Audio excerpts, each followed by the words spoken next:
Hi everybody, I'm Corinne Blackstone and welcome to my craft room. I am so excited to have you here today, and before we get started, be sure that you check out my website, CorinneBlackstone.com. You can sign up for my free monthly newsletter, join the website and get access to a ton of free resources, including free SVGs, and also check out my SVGs that I have for sale. In today's video, I'm going to be showing you all the things that you need to know about sublimation. I'm going to show you how to create your own design here in Canva, how to print it out so that you get a high quality, perfect print every time, and then how to apply it to this surface. Now, the tips and tricks that I give you in this video are going to be great for any sublimation blank, whether you're doing this on fabric or a hard surface like this fun clipboard. I love how this came out. It's so vibrant, so pretty, and this was really, really easy to design. It only took a few minutes. So I'm going to show you exactly how to design this from start to finish using Canva. So let's go ahead and get started. Whatever we do it just for fun. To make your own sublimation designs using Canva, it's super easy, really fun, and we can do this completely for free, which is even better. So what I'm going to do is I'm going to choose custom size just because it makes it easier, and mine's already pre-populated, but just make sure you change your little drop down to inches, and then I make mine 8.5 by 11 because that's the sheet of paper that I use. I'm going to choose create new design, and from here you're going to see your paper here on the screen. This white area is where we're going to design in, and that is basically your sheet of paper that you're going to print on. Now what's great about this is, again, you can do this completely for free. So what I like to do is I start over in the Elements tab, and you can really search for anything that you want to use. So I'm going to search for flowers and simply just hit enter. The next thing that I'm going to do is use my filters. I find the filters to be super helpful. So what I'm going to do is I'm going to choose two different filters here. The first one is under animation, and I want to choose static. That just means it's a plain old image, that it doesn't have any movement to it. The next thing I'm going to do is under price, I'm going to choose free, and I'm going to click apply filters. That's going to give us the options and make sure that we don't have any items that are under pro. So what we'll do is we're going to go to graphics, and I'm going to choose see all. And from here, you can scroll through and find what you want and anything you want to make. Now, you don't have to make something with flowers. You can make anything that you want to, but I'm going to make a little flower design. Now, I really like the style of these flowers. I think those are super pretty, but I also like these ones as well. So you can kind of pull them both in and take a look and see which one you like better. I think for our design, I like this style better, and so I'm just going to go ahead and delete that. I think that's pretty gosh darn cute, so let's go ahead and keep that on the screen. Now, I think I want to make this like into a garden flag, so what I'm going to do is I'm going to make it say spring is here. So I can search for just a word as well. So if I want to search for the word spring, I can just type spring in, and again, I can just go under graphics. Now, what's cool is that sometimes you can find graphics that actually have different colors. So it's really fun. You can actually find words. There's a lot of things. And if you'll notice that you look under spring, there's springs, but there are also lots of other elements. Now, again, I'm going to filter because every time you search, you do need to filter it back out. So I'm just going to change it to animation static and free images. So now you can kind of scroll through and see the different elements that they offer for spring. Now, I do want this to be kind of plain, nothing too crazy. I think these are really beautiful images, but I'm more so looking for the word spring. So I'm going to go back up to the top where I saw this one. Now, keep in mind that sublimation ink does not have white. So even though this is just a very light color, we may need to change that because it's really light. It's just not going to show up very well. So what you can do is up here, you'll see a little square. That is your color square. If you click on that, you can change the color of the image. So I think I'm going to go ahead and color that into like a purple. Now, what's also really fun with Canva is you can very easily change the transparency of your word or your image. It's super easy. So make sure you have it selected on your screen. And then over here in this right-hand section, you'll see that you have like a paint roller, and you have this little transparency option. Choose the transparency option, and then all you need to do is use your little slide bar, and you can change that up. Now I'm going to make this a little bit bigger because I do want that to take up quite a bit. And I don't mind that the spring kind of goes over the flowers. I like that. And I think I'm just going to make sure that they're fairly centered. That looks pretty good. Now I do want to add some text that says is here. So to add text, all you simply need to do is over here, you can find the little text option. Click on that and choose add text box. From here, you can type in whatever you want it to say. So in this case, I want it to say is here. And then I'm going to use this dot here to just expand the size of my word. And you can make it as big or as small as you want it to be. Now, I don't love the black on there. I think it looks kind of ugly. So we can change the color of our font very simply just by clicking on this little A with the rainbow under it.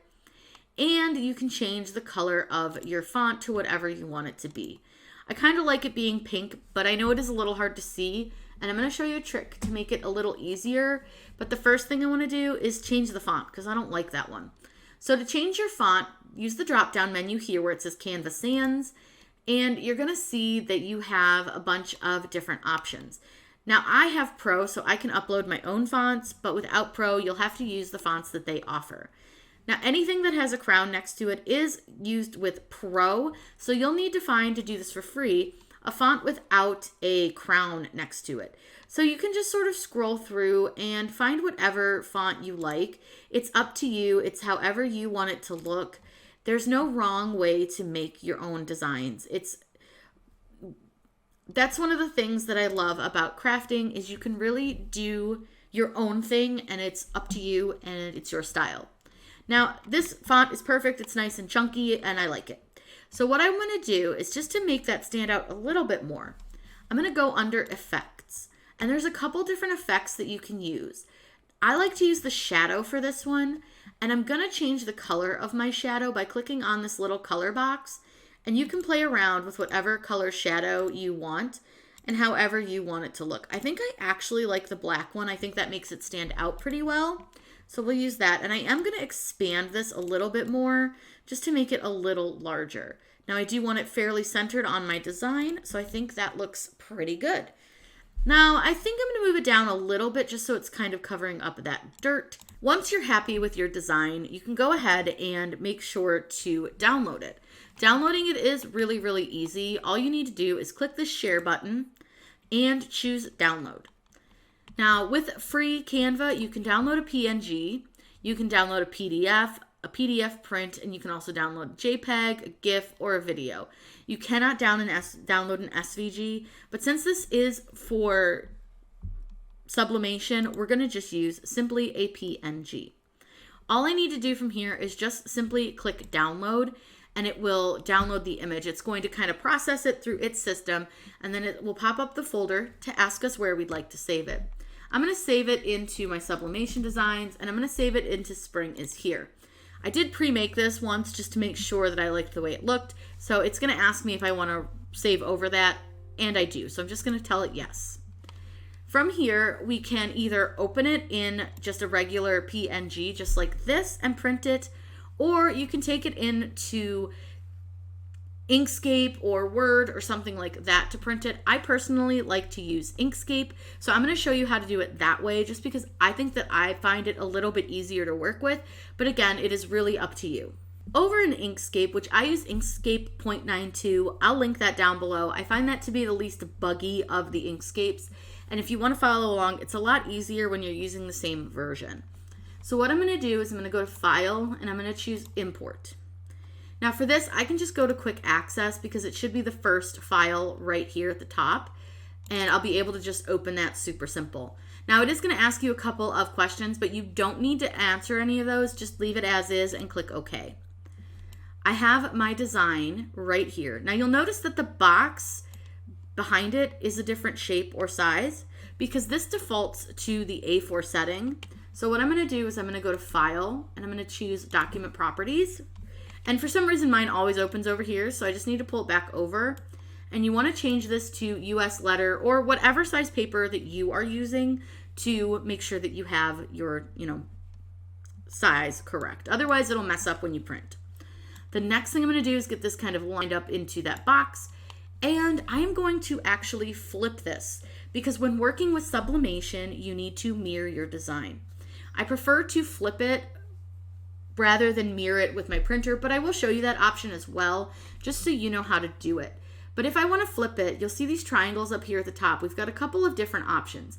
We have rotates, and then we also have flip horizontal and flip vertical.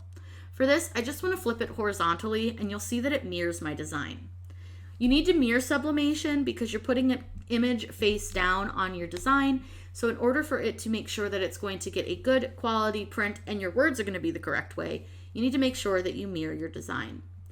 Now, simply from here, all we have to do is print it. But I am going to show you some print settings that will make sure that you get the best quality print that you possibly can. What you're going to do is go to File and select Print. You can also use Control P. I want to make sure that my correct printer is selected. I use an ST4000 from Epson for my sublimation printing. And what I'm going to do then is choose on Preferences. Under Preferences, it's going to give you some options to make sure that we're going to get the best quality print that we can. Now, for my personal printer, I find that leaving the paper type at plain paper, bright white paper works fine, but play around with your printer. They're all a little bit different. And then I always change my quality to high. The next thing that I need to do is go under More Options. And this is where you're going to find your mirror image option. So if you decided not to flip it on your screen, you can choose mirror image right here, and it'll flip the image for you automatically. I just wanted to show you both options just so you kind of had those selections. The next thing I'm going to do is turn off my high-speed print. Now, depending on the colors, I find that if I'm using blacks or I'm using a lot of like reds, deeper colors, I find that I do like to change my color correction to custom, go to advanced, and I do change the Epson Vivid to Adobe RGB 2.2. But because this is a lot of pinks and like lighter colors, so to speak, I'm fine leaving this at Epson Vivid and it's fine. So I don't need to like do anything with that most of the time. But again, this is where sublimation can get a little bit dicey and you'll want to just test some things. So I recommend grabbing some cheap polyester fabric from your local fabric store, and that way you can use that to test out and learn how to really get those printer settings where you want them to be. I'll link a video below that will show you kind of how to play around a little bit more with your printer settings. So from here, all I have to do now is click OK and click Print. It's going to print out my sublimation image, and then we're going to get it pressed, and I'll show you how to do that, all the different settings that you'll need to use, and this is going to be super cute. We're going to put the Spring is Here design on this clipboard. I was going to do a garden flag, but I couldn't find one. So the first thing you want to do is remove the protective coating off of this. So there is like a clear plastic coating on top of here, and that's to keep the clipboard safe in travel and storage and things like that. So you want to make sure you take that off before you start with your sublimation.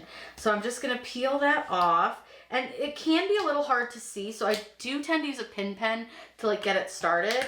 And then you're just going to want to peel that off. It is fairly sticky, so just take your time.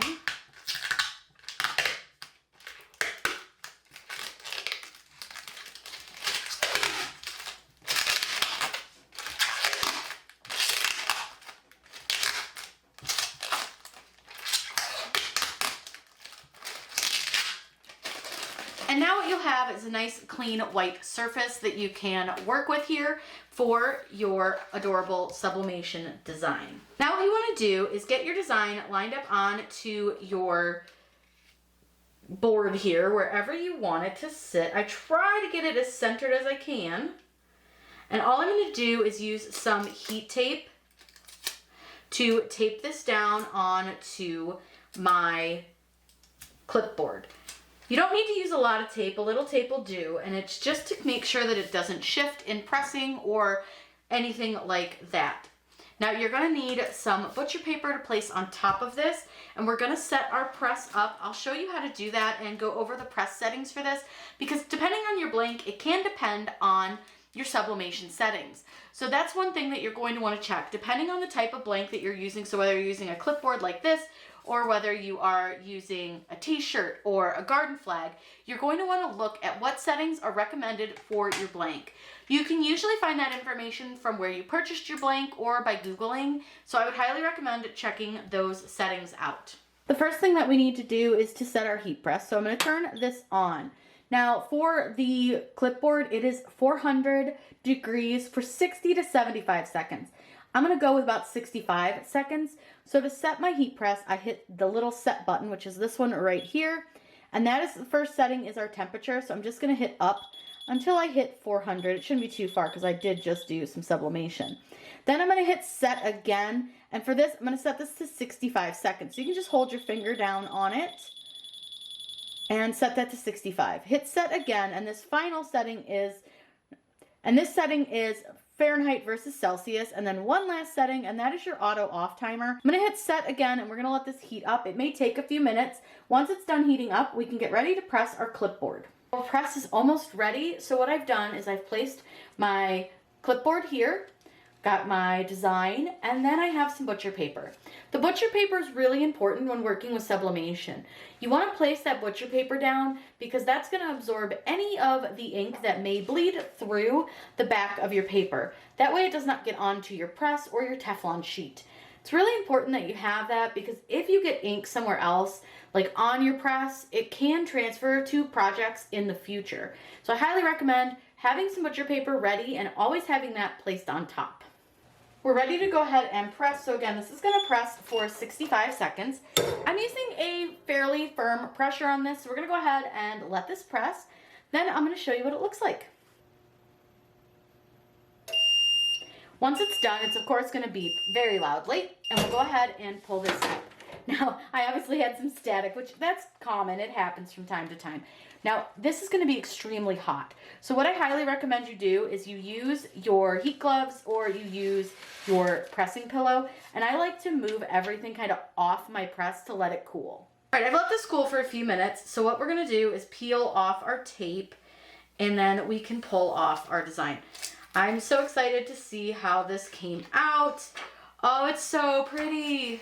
The colors are so vibrant. It is absolutely gorgeous. Now, it's still a little bit warm for me to handle it too much, but I'm gonna go ahead and let this fully cool. Then we're gonna put the hardware on it to turn it into the clipboard that it is supposed to be. I am so impressed. I absolutely love sublimation for this reason. It's always fun to see how your designs come out.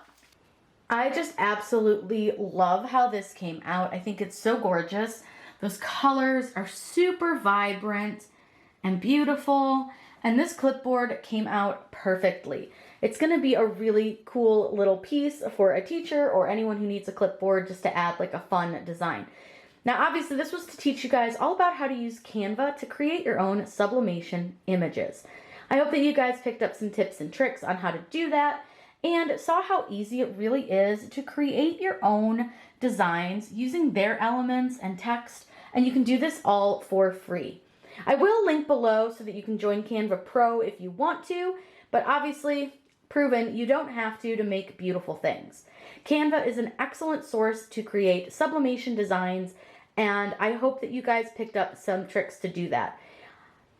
Doing sublimation is one of my favorite things, and I absolutely love it because you can really layer things, create lots of dimension, and use every color of the rainbow.